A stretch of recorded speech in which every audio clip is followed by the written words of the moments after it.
안녕하십니까. 소득장목팀장 정경입니다. 오늘 이 시간은 마늘에 대해서 배워보는 시간을 갖겠습니다. 먼저 내 토양을 바로 알기 위해서는 농업기술센터에 흙을 떠서 12 처방을 받으신 다음에 마늘을 파종하시는 것이 좋습니다.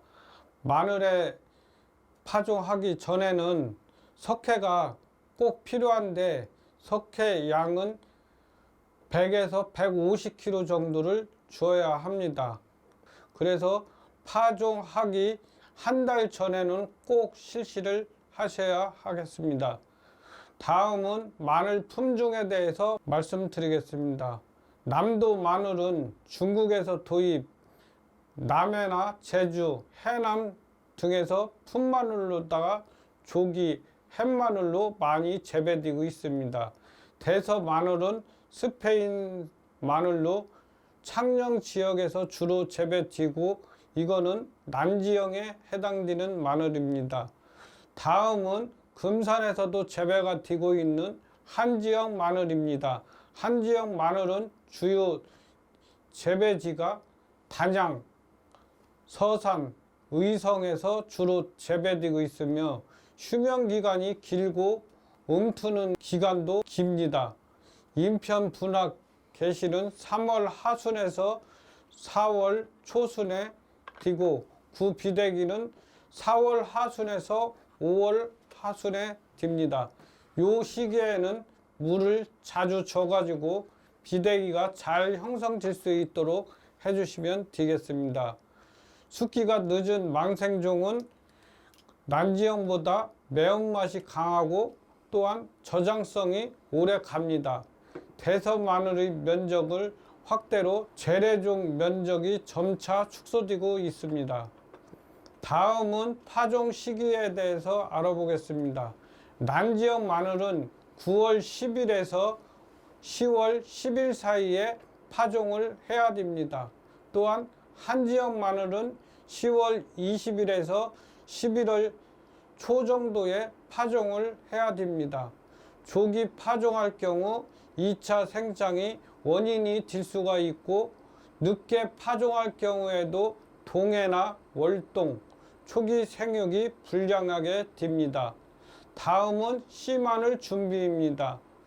쪽파 무게는 5 내지 7.5g짜리가 제일 좋으며 바이러스 감염이 적은 마늘로다가 사용하시면 되겠습니다. 주화로는 3년 내지 4년 정도 din 마늘로 갖다가 하는데 주화는 마늘종 나오는 윗부분에 있습니다. 그거를 채취를 해서 말린 다음 건조가 잘 되게끔 한 다음에 그거를 파종하시면 되는데 1년 지나면은 통마늘이 되고 2년 지나면은 조금 쪽이 분리됩니다. 3년째 버터는 정상적인 마늘로 돌아가게 되겠습니다. 다음은 거름 주는 거에 대해서 알아보도록 하겠습니다. 거름은 밑거름으로 퇴비가 1500에서 2000kg를 줘야 되고 석회는 100 내지 150kg를 주면 되겠습니다. 요소와 용가리는 황산가리 같은 경우에는 표를 참조하시면 되겠습니다. 염화가리는 대신에 황산가리를 사용하셔서 수량이 7% 정도 증대되고 저장성이 향상되도록 하시면 되겠고 웃거름으로는 2월 하순에 한번 주시고 3월 하순경에 한번 주시는데 만약에 늦을 경우에는 4월 초까지는 주셔야 됩니다. 4월 초순 이후로는 주시면 안 되겠습니다. 다음은 대서 마늘 고르는 요령에 대해서 말씀드리겠습니다. 지금 보시는 것과 같이 한지형 마늘 같은 경우에는 의성이나 단양의 서산에 중심되어 있지만 대서 마늘은 남도 마늘로 중국 상하이에서 도입된 것으로 남해안 쪽에서 많이 재배를 하고 있습니다. 다음은 선발종인 단산인데 단산은 단양 마늘 재래종을 육종시켜서 만든 것으로 수확기는 단양 재래종보다 일주일 정도 빠르고 장마기를 희피할 수 있고 안정적인 후작물로 도입이 가능합니다. 6족 이하의 비율로 66.7%, 단양 재래종으로 37.6%보다 2배 정도 높게 나와 있습니다. 또한 벌마늘 2차 생장률이 0.3% 정도로 13.3%에 대비 매우 낮습니다. 홍산 마늘은 홍성하고 제주도에서 많이 재배되고 있지만 지금은 전국에서 많이 재배를 하고 있습니다. 육종 마늘로 저장성이 우수하고 이 마늘은 난지형과 한지형에서 재배가 가능합니다. 마늘 잎편 끝부분이 녹변 발현되는 특징이 있습니다. 마늘종을 제거하지 않을 경우에 수량이 감소된다는 점을 명시했으면 좋겠습니다.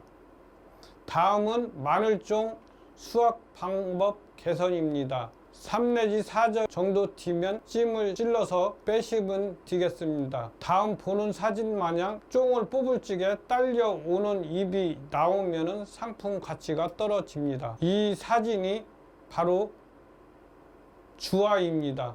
마늘종 끄트머리에 볼록하게 달린 것이 주화인데 이 주화를 말려서 3년 정도를 심어야지 종자 갱신을 할 수 있고 퇴화를 방지할 수 있습니다. 홍산 마늘 녹병 증상 및 줄기 파종기 이후 전경입니다.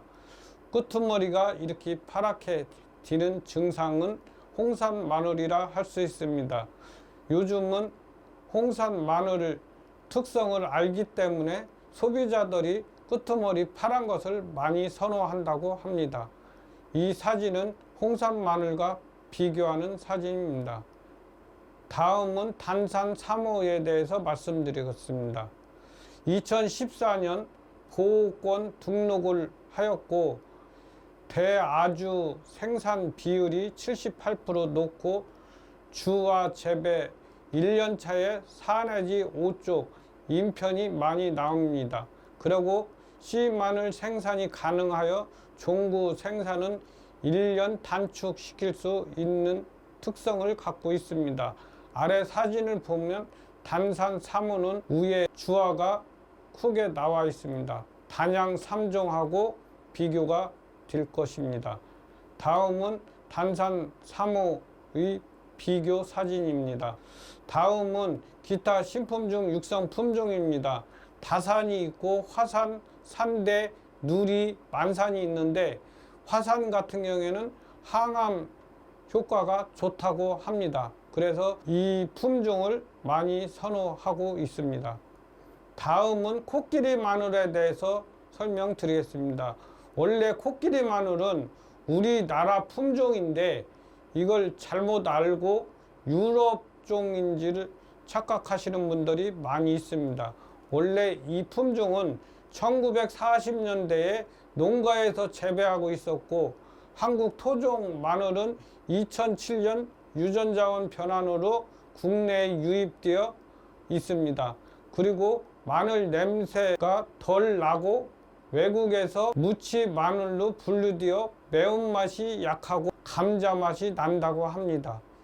그 코끼리 마늘 보다시피 이거는 주화가 마늘 밑에 뿌리에서 생깁니다. 위에 꽃이 펴 있는 거는 주화가 아닙니다. 그거는 그냥 꽃으로만 존재하는 것이고 잎이 널쩍하고 딴 품종보다 큽니다. 그래서 잘 재배를 하면은 양파만하게 자랄 수도 있습니다. 다음은 재배 환경에 대해서 말씀드리겠습니다. 마늘은 백합과 파 속에 속하는 식물입니다. 영양 생장 기간이 화 분화와 동시에 인편 분화가 됩니다. 난지형은 휴면, 저온 요구 기간이 짧으며 일장을 민감합니다. 대서 마늘은 스페인산으로 남도 마늘이 있습니다. 한지형 마늘은 육종 마늘이라고도 합니다. 다음은 재배 환경에 대해서 말씀드리겠습니다. 생육기별 적정 온도는 생육 온도가 18 내지 20도가 적온입니다. 구비대기 온도도 18에서 20도가 적온이고, 생육 적온은 25도 이상 올라가면 고온에 약하게 됩니다. 그래서 고온에 올라가지 않도록 잘 관리를 해주시면 되겠습니다. 다음은 마늘 품종 특성인데, 한 지역 마늘은 육쪽으로 마늘 쪽이 분리되고 육질이 단단하고 저장성이 높습니다. 또한 월동 후 싹이 출현됩니다. 그러나 난지역 마늘은 9쪽에서 13쪽이 많이 생기지만 수량성은 높으나 저장성이 떨어지기 때문에 생산해가지고 바로 건조해서 까가지고 냉장고에 보관하시는 게 낫습니다. 그렇지 않으면 나중에 쭉쟁이만 남게 됩니다. 다음은 벌마늘에 대해서 말씀드리겠습니다. 벌마늘이라는 것은 분화된 마늘이 비대하지 못하고 싹이 자라 2차 생장이 되는 현상을 말합니다. 상품이 떨어지고 종자 가치가 없는 것을 말합니다. 이것이 바로 벌마늘이 사진입니다. 이 사진도 벌마늘로 옆에 가지가 새로 나오고 있습니다. 벌마늘이 생기는 원인은 여러 가지가 있지만 특히 큰 종구를 심었을 적에 영양이 너무 비대하기 때문에 생기는 경우도 있고, 또한 질소질 비료를 너무 많이 주었을 경우에도 이런 증상이 생깁니다. 봄철 기온이 높고 비가 많이 올 적에도 이런 증상이 많이 생기고, 따뜻한 지역에서는 육종 마늘을 심었을 적에 기후 온난화로 인해 가지고 생기는 경우가 많이 있습니다. 그리고 너무 일찍 심는다든지 너무 늦게 심는다든지 할 경우에도 이런 증상이 많이 생기니까 참고하시고 적기에 심어 주시기 바랍니다. 온도 상승으로 인해 벌마늘 발생률이 많이 증가되고 있습니다. 다음은 벌마늘 대책에 대해서 말씀드리겠습니다. 초기 생육이 왕성할 시 조기 비닐을 제거를 해 주셔야 됩니다. 늦게까지 있으면 도장이 될 수도 있고 생육이 왕성해서 잎이 크는 데는 좋을지 모르지만 밑에 종구에는 별로 영향을 가지 않습니다. 다음 적기 파종 시기는 10월 하순에서 11월 상순경입니다. 이거는 꼭 기억해 주시기 바랍니다. 질소질 비료 적정 시용은 4월 초 이후에는 추비를 주시면 안 되겠습니다. 종구 크기는 4 내지 5g 정도만 되면 되겠습니다. 다음은 주화 재배 효과입니다. 종구 자가 생산으로 생산 비용이 60%를 절감시키고, 또한 바이러스 피해가 적습니다. 그리고 주화를 재배함으로써 우량한 씨마늘을 생산할 수 있습니다. 단위 면적당 수량이 많고 상품성이 높은 마늘을 생산할 수 있고, 또한 육종 마늘의 특성 그대로 보존할 수 있습니다. 주화의 사진입니다. 그 옆에 것도 주화를 마늘종에서 수확해낸 사진입니다.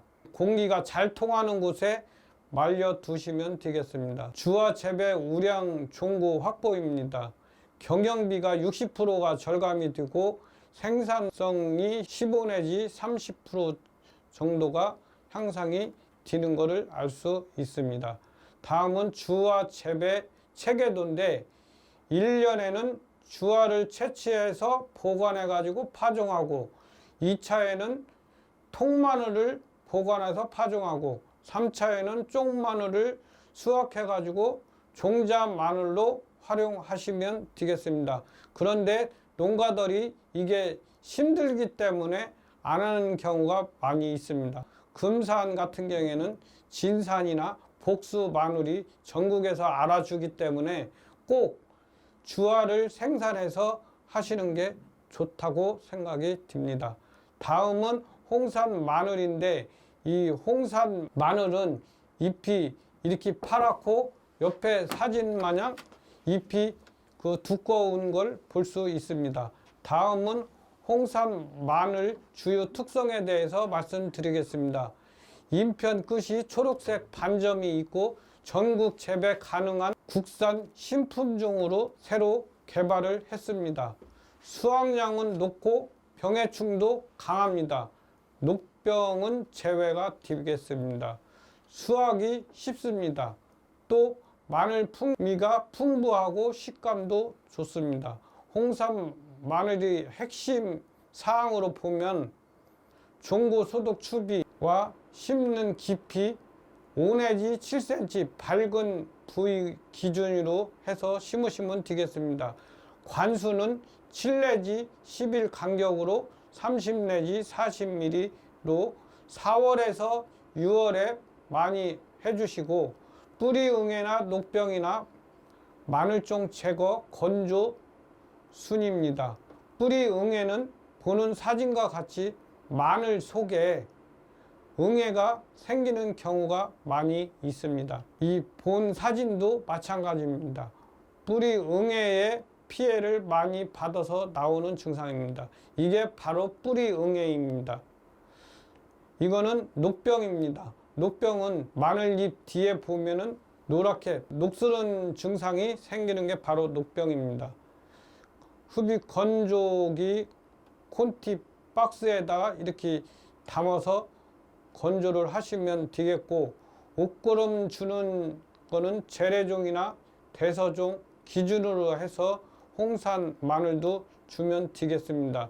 추비는 3월 20일 이전까지 주셔야 됩니다. 추비량은 생육 상태에 따라서 조절을 해주시면 되고, 웃걸음은 1차 요소 10.4kg, 황산가리 8.7, 2차로다 줄지게는 황산가리만 주시면 되겠습니다. 마늘 부위별 발생 피해입니다.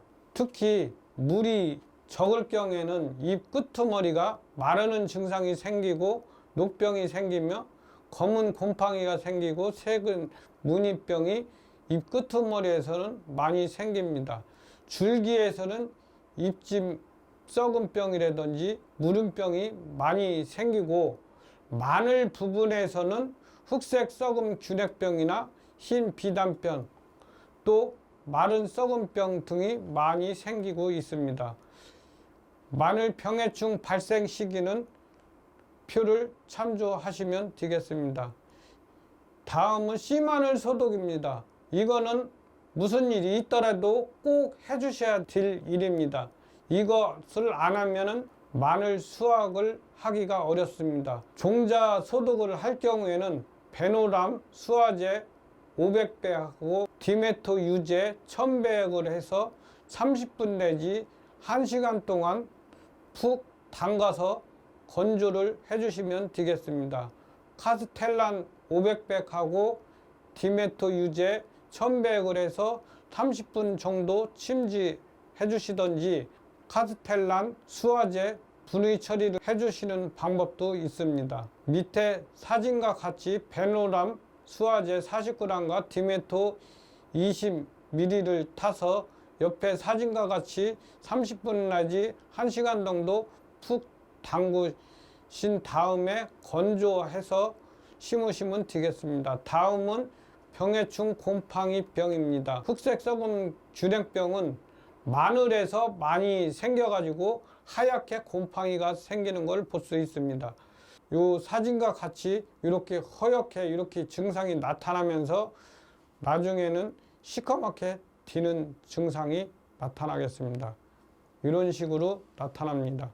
그래서 흑색 썩은 균핵병이 이렇게 시커먼 포자가 이렇게 형성되는 겁니다. 그다음에 농기계 같은 경우에는 여기서 한번 사용했으면은 깨끗이 씻어 가지고 사용하시던지, 아니면은 깨끗이 씻은 다음에 소독을 한번 하시고 나서 딴 토양에 사용하시는 게 좋겠습니다. 균핵이 발화 가능 온도는 9도에서 24도 정도 되겠습니다. 다음은 입마름병입니다. 입마름병은 입 끄트머리가 마르는 증상인데 특히 5월 상순부터 고온 5시에 많이 발생되고 발생 저고는 20 내지 25도 고온 위로 올라갈수록 많이 생기는 증상입니다. 치고 80% 이상 수확량을 저하시킬 수도 있습니다. 다음은 녹병 사진입니다. 녹병은 그 황병이라고 하지만 이게 색깔이 노랗게 나오는 증상입니다. 녹병은 4월에서 5월 달에 기온이 낮다든지 아니면 비가 자주 올 때 발생되는 것으로 난지역 마늘에서 많이 나오는데 거름이 너무 부족해도 나오는 증상입니다. 거름이 충분히 하고 7일 간격으로 살균제를 쳐야 되지만 그렇게 자주 칠 필요는 없습니다. 그 시기만 넘기면은 없어지기 때문이에요. 그래서 그 시기에 꼭 비가 오기 전이라든지 아니면은 생기기 전에 예방 위주로 해주는 게 제일 좋습니다. 다음은 무름병입니다. 무름병은 이게 무르면 냄새가 나고 잎이 쓰러지고 그런 증상이 나타납니다. 올해도 농가들이 무름병이 아마 많이 와가지고 마늘 작황이 별로 안 좋은 거로 알고 있습니다. 석회를 기준량 사용하고 토양 병해임으로 예방적으로 방제하는 것뿐이 없습니다. 무름병을 이제 충무병이라고 부르고 또 하고 잎집 썩음병이라고도 합니다. 이거는 이제 3월하고 4월 달에 월동 중에 동해 받아서 나오는 경우도 있고 그렇습니다. 충분히 방제를 해주시고 사전에 있으면은 바로 뽑아내 주시는 게 좋습니다. 다음은 바이러스 사정입니다. 바이러스는 이런 증상으로 색깔이 약간 울긋불긋하게 나오는 증상이 바이러스 사진입니다. 다음은 충에 대해서 말씀드리겠습니다. 이 고자리파리입니다. 유충이 침입을 해서 거기서 이제 구데기가 되어가지고 구데기에서 거기서 주백을 빨아먹고 살다가 이게 이제 결국에는 마늘이 고사지는 증상입니다. 이 고자리파리가 생기는 거는 미숙TV를 사용했다든지 유충에서 뿌리부터 인경까지 가해를 하는 것으로 나와 있습니다. 마늘 특유의 향을 좋아하기 때문에 고자리파리가 냄새 맡고 계속 주백을 흡집하게 됩니다. 그래서 특히 미숙TV 같은 거는 사용을 안 하시는 것이 좋습니다. 이런 식으로 나오는 증상입니다. 뿌리응애는 마늘 속에 이런 그 응애가 있어 가지고 이 응애가 피해를 주는 증상입니다. 뿌리 응애가 생기면 이런 식으로 되는데 이거는 농가들이 마늘이 썩었다고 무름병이라 생각하지 마시고 꼭 갖고 와서 현미경으로 보시면 되겠습니다. 이것은 선충에 의한 2차 피해도 발생할 수가 있습니다. 다음은 그물망 이용 주화재배입니다. 지금 좌측에 있는 사진 마냥 그물망을 깔고 그 위에다가 씨를 뿌려놨는데 저렇게 뿌려놓는 것보다는 위에다 살짝 흙을 덮고 그 위에다가 씨를 뿌리면 판판해져 가지고 뿌리가 잘 내려갑니다. 이 망은 벼 건조시킬 때 쓰는 그런 걸 갖다가 사용하는 건데 그거를 이용해 가지고 깔아 놓은 다음에 흙을 살짝 덮어주고 나서 그렇게 하시면 되겠습니다.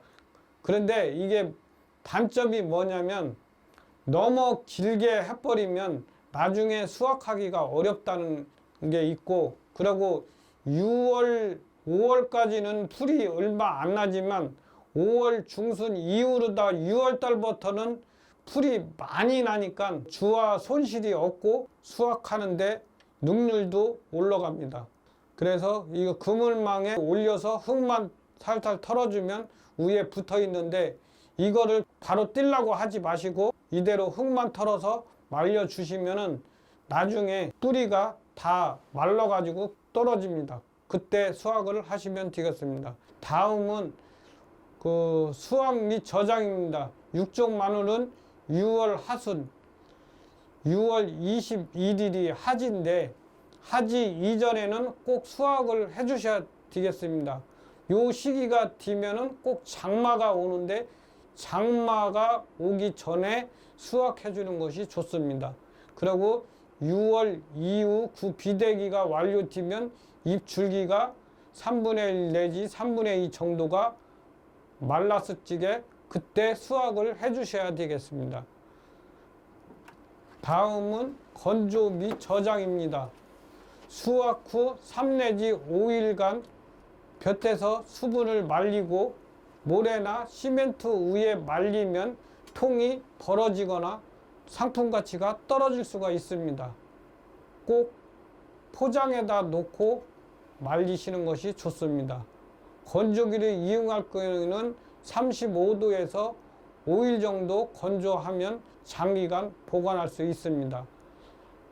난지형 마늘 같은 경우에는 아래 사진과 같이 이런 식으로 걸어 놓으면 그 상품 가치가 떨어지는 것 뿐만 아니라 이거는 마르면서 나중에 쭉쟁이만 남게 되니까 그거는 수확해서 건조를 한 다음에 바로 잎을 까든지 아니면은 풋마늘로 파시든지 하면 되겠습니다.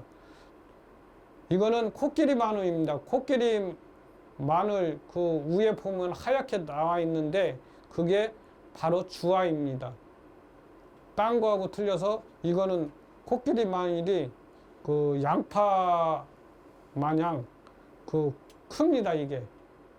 그래서 이거는 이제 꽃이 피는 건데 이 꽃은 여기서는 씨가 하나도 안 생깁니다. 그래서 밑에 주화를 갖다가 생산하면 되겠습니다. 지금까지 시청해 주신 여러분께 감사드립니다.